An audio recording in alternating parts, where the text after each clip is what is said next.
Satanic Temple is a non-theistic religious organization. We fight for the recognition of non-theistic religions, meaning we don't feel that superstition should be privileged over the deeply held beliefs of non-believers. And for us, Satan is a literary metaphorical construct that embodies the ultimate rebel against tyranny, the oppressive structure of theocratic governance, and the kind of feudalistic, patriarchal, old fundamental cultural mythology that kind of stifles our progress. We don't worship a personal Satan. We don't believe in the supernatural, but we do see the story of Satan starting really with Paradise Lost and Milton, working its way to the romantic literary tradition of Byron, Blake, and Shelley, as being kind of an important restructuring of the cultural mythical backdrop to embrace Enlightenment values, the pursuit of knowledge, science as an arbiter of truth, something that doesn't claim to be the one true voice of salvation in a kind of monocultural tradition, but embraces pluralism. Well, Satan is by far the more sympathetic character in the Bible and even the literature inspired by the Bible. On the one hand, you have this rather petty and tyrannical God that demands fealty and subjugation. And on the other hand, you have a character who's willing to rebel against that entirely, knowing that it puts the highest universal power against him, but still is willing to fight on behalf of certain kind of humanistic goals and artistic creativity. There are people who blame us for everything or ascribe to us whatever they think is wrong with the world. But there's people who understand us in multiple different ways and like us for who we are and various aspects of what we are. There's a lot of people who don't understand the totality of what we are and what we do, but we have a lot of atheists who see our activism as being very relevant and very helpful to the goal of promoting secularism and or pluralism. And we have other people who really embrace Satanism and the Satanic Temple as their kind of sense of cultural identity and community, and really their religious description, and that defines who they are really personally. And neither of those is wrong or mutually exclusive, and there's some people who understand both aspects of that. Sometimes we get some of the atheist crowd who can be a little disappointed, actually, that people identify with the Satanic Temple as an authentic religious identity. And I often think that that's because in the atheist community, there's been a lot of decrying religion without thought of what a non-theistic religion could be, or its utility, or the purpose for some people in identifying with religion that has nothing to do sometimes with superstition. And I think the more you advocate for non-theistic religions, the more we'll possibly see non-theistic Christians, Muslims, Jews, and we already see a lot of non-theistic Jews, honestly. And I think that's for the better, because once we're left without supernatural divine fiats, all we're really left with is arguing the empirical proof, and that can only be a source of progress. You'll see a lot of the things the Satanic Temple does, a lot of the protest actions by some of our chapters are put into a ritualistic format, and they're done publicly. And I think that's another point where people look at that and say that's not authentic religious expression, because it's clearly done in protests, like when we do things counter-protesting protesters at Planned Parenthood and those types of things. And you can see videos on YouTube where we've done these kinds of ritualized counter-protests or protests, depending on whatever the scenario is. I think that's very much what ritual is and what ritual should do, especially if you're not invoking ritual for superstitious purposes. You don't think you are channeling your will to make something happen without actually engaging with the real world on any tangible level. But when you are doing a kind of ritualized protest and you are provoking certain reactions, making people think differently, or you're able to express your discontent in a rather kind of theatrical way, I think that does fulfill the requirements of ritual. And it's far more profound for the people engaged in it than simply holding a sign or even maybe writing a letter, although those things are fine too.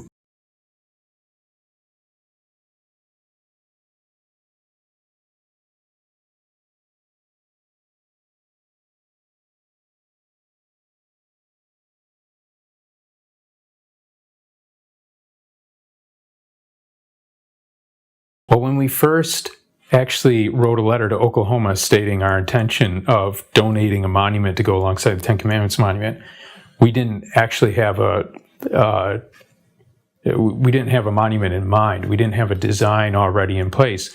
We had to come up with one after the fact.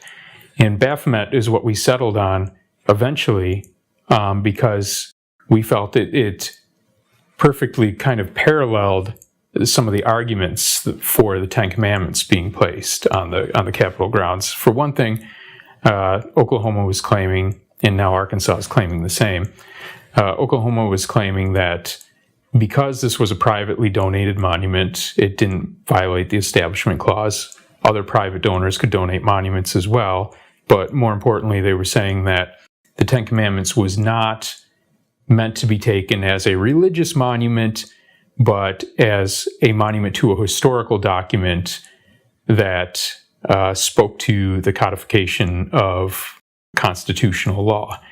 And we'll set aside dissecting whether or not there's anything similar between the Constitution and the Ten Commandments. Just to spoil that, there isn't. But in any case, we wanted a monument that kind of fulfilled those requirements, that both spoke to the codification of U.S. constitutional law, had religious implications, but wasn't that. And of course, it was going to be privately donated.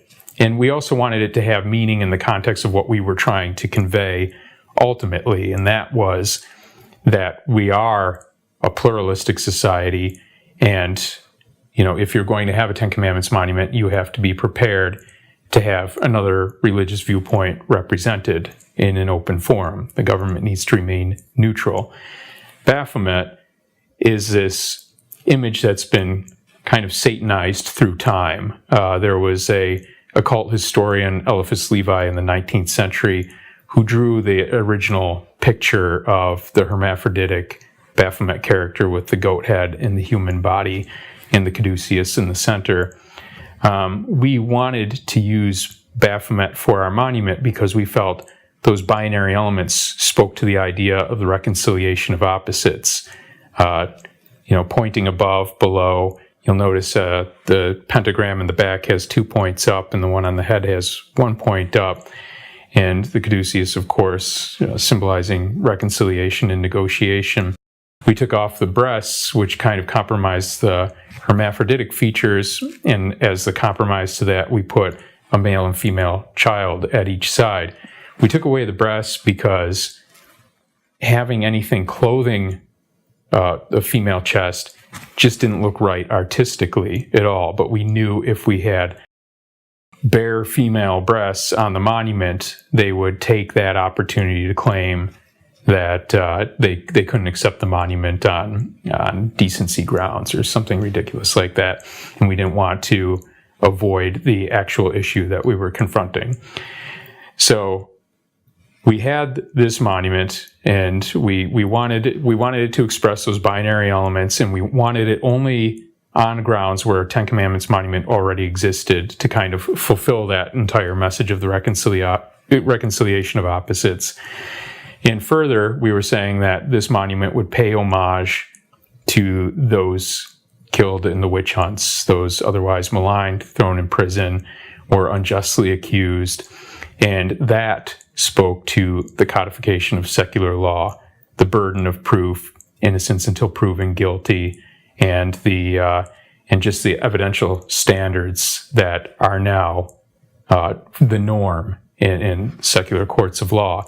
Because the witch hunts, while we're certainly not celebrating those, they did inform that kind of progress, and we should be reminded that those things happened so that they never happen again.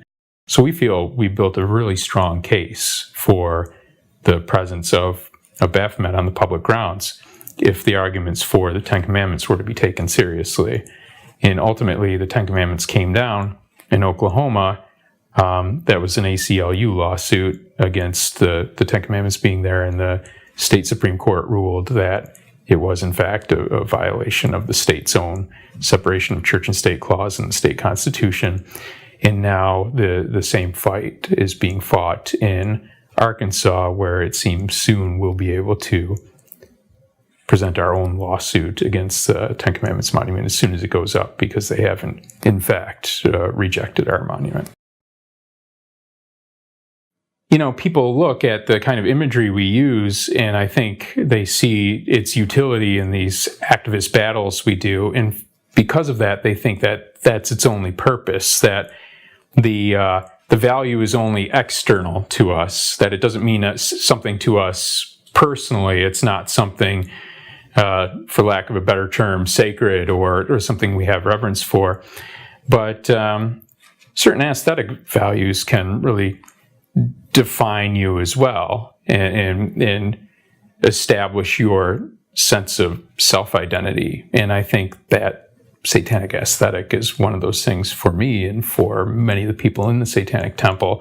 And at the time the idea of the Baphomet Monument was new, we did see a significant number of non-believers, atheists, freethinkers, people commonly commenting on some of the atheist blogs that were writing about it, having this kind of epiphany about the power of symbol and how this kind of aesthetic branding Satanism had was so much more effective than a lot of what the atheists were trying to put in the public square when they were coming up with monuments or whatever else. And so it's not just tactical. I think it's something that really speaks to an individual and holds a certain amount of power. And embracing blasphemy like that can be very individually liberating.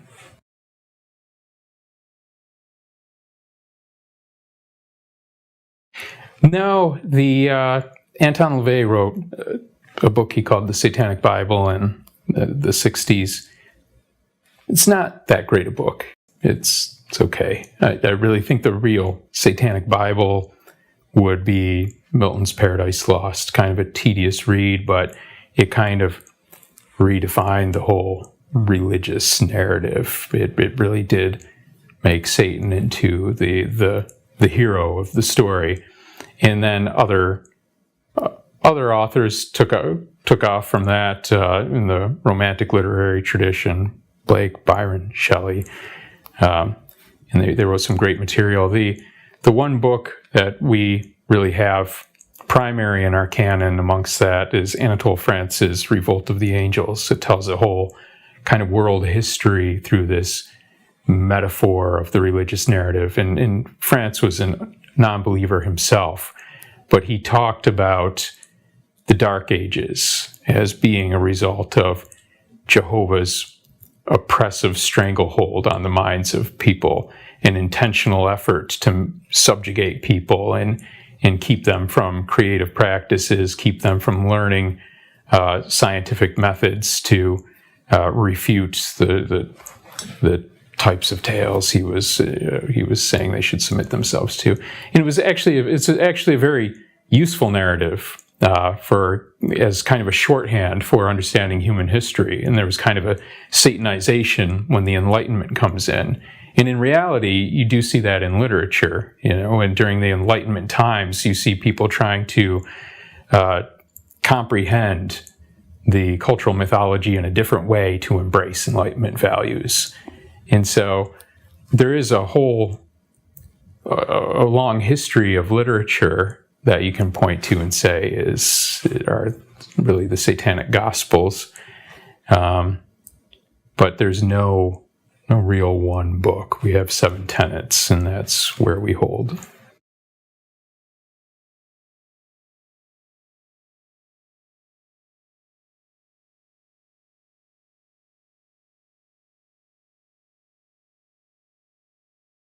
When I was on Tucker Carlson most recently, I think he had me on so that he could disagree with me more strongly than he did the first time. The first time he had me on, he wanted to try to delegitimize Satanism as a religion. And I wasn't going to play that game because he was prone to cutting me off every time I tried explaining something. Satanism requires quite a bit of explanation. I knew I wasn't going to get that opportunity. I wasn't going to be able to run through our tenets. So I pushed all that aside. And since we were talking about our right to have a monument on public grounds that were declared a free speech zone, when he started saying we weren't a real religion, I just said it doesn't matter if you think we're a real religion or not. Nobody has to be a religion to have access to free speech. And religion doesn't have unique privilege to free speech. Tucker Carlson really imagines him a voice for free speech in the face of liberal censorship. So we had no choice but to agree with what I was saying. Next time he had me on, we had recently put out a press release floating the idea that if the Supreme Court rules in favor of discriminating against same-sex couples on religious grounds, we could have the same baker make a cake for Satan, for satanic religious practices if we wanted to order a cake. And what we were highlighting is that kind of disparity where religion is a protected class, but orientation isn't. So I think Tucker Carlson wanted me on, and this was only less than 2 months after my first appearance with him, because I think he felt that there was nothing he could agree with me on because he was going to hold to this line that somebody running a business should have the liberty to deny service to whoever they want. And I don't think he was expecting me to say, well, that's fine, but let's be consistent. Let's allow the gay shop owner to deny service to the evangelical theocrat who won't bake him a cake for his wedding. And Tucker Carlson had to agree with that, and I feel that him finding himself having to agree with me a second time really pushed him over the edge, and he started speculating that I must have had a horrible childhood, and ultimately he told me that I should crawl back into my hole before he cut the interview. And you can see footage of me still speaking before, after they had cut the audio and before they cut the video, and that was the end of the clip. But I was also thinking that he would have better arguments to present, and he didn't. And there's always the diehards, you know. I got responses from people who watch Tucker Carlson all the time, and they could see him doing no wrong, and they thought I looked like a fool, and furthermore, I have a scarred eye, so what do I know what I'm talking about, right? That's all they saw. But, and then there's the people on my side who, you know, just as likely, whatever my performance, they would have thought I had done really well. But I did feel that I saw a lot of commentary from middle ground that was very gratifying. And the first upload of that interview was from a very conservative channel, and there were a lot of comments on the YouTube feed that were saying things such as, you know, I'm a big fan of Tucker Carlson. I usually agree with him, but he really looked like a fool on this one. And I got a lot of messages to that effect too. A lot of comments on my Facebook page. People who actually watch Tucker Carlson and don't realize he's a dumb shit anyway felt he looked like a dumb shit when he was talking to me. But I thought what was more interesting was the kind of hypocritical criticisms he was leveling against the Satanic Temple, that he was refusing to turn upon the very theocrats that we're engaging with when we do what we do at all. And I think it was most telling when he asked me during that interview, well, if you truly believe in what you're doing, if you're really a religious group, why can't you do this quietly? And he set himself up a mile away with that one. I was saying, if you're saying that we should practice our religions in our homes and in our churches and our places designated for that type of religious activity, I'm for that 100%. But what we're doing is we're coming into the public domain only when those doors have been kicked open by other religious groups that want exclusive access. And I mean, obviously that's the case, and he couldn't argue against that, but it was funny that he would even make such a point at all without ever having considered. And I think that's a kind of a prevalent problem. A lot of people will look at what the Satanic Temple is doing and say, by what right? Or they'll start examining our authenticity as a religion by whatever standards they put forward. That ship has fucking sailed. I mean, look at Hobby Lobby. At what point did anybody ask, how does a corporation claim religion? Furthermore, where can you point to any scripture that would justify the notion that a for-profit corporation shall not pay for healthcare benefits that include contraception? How often does this man who refuses to serve the same-sex couples go to church? How literally does he believe in the Bible? None of these questions are asked. All of a sudden, this type of thing is a question because the Satanic Temple claims that certain activities go against their own religiously held, deeply held beliefs. It's just too late. Well, even if we weren't doing what we were doing, I would consider myself a Satanist still. I probably wouldn't be so vocal about it, and there wouldn't be a need to unless I want to have myself ostracized. At the point where you come out publicly as a Satanist, you really need to vindicate yourself and make sure people know what you're talking about, and I've been stuck doing that for the past 4-5 years now, and it looks like I'll be at it a lot longer still. But for me, I'm a Satanist, and that does embody humanistic values, and it's atheistic, and I don't shy away from either of those labels as well. But I do object when people say, well, why don't you just call yourself a humanist, or why don't you just call yourself an atheist? And the answer is because I am a Satanist, and because this means something to me. The symbols are powerful for me, even when I don't believe in the story literally. And I think if you force a lot of people to examine their religious beliefs, and if you give them the opportunity to still have their religious community, their sense of ethics and identity, but renounce the supernaturalism, they'd probably take it.